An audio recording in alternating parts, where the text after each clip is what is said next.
To properly store the FCR10DC GFA-B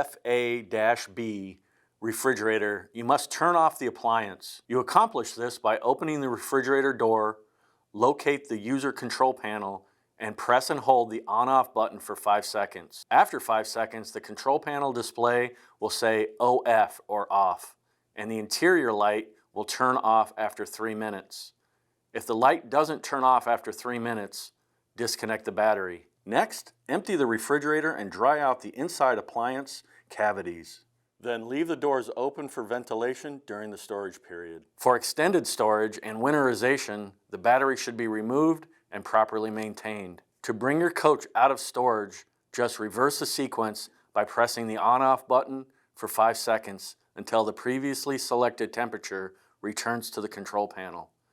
Now go ahead and shut the doors and wait for the appliance to cool down. If your refrigerator doesn't cool down after 2 hours, you may need to perform a hard reset.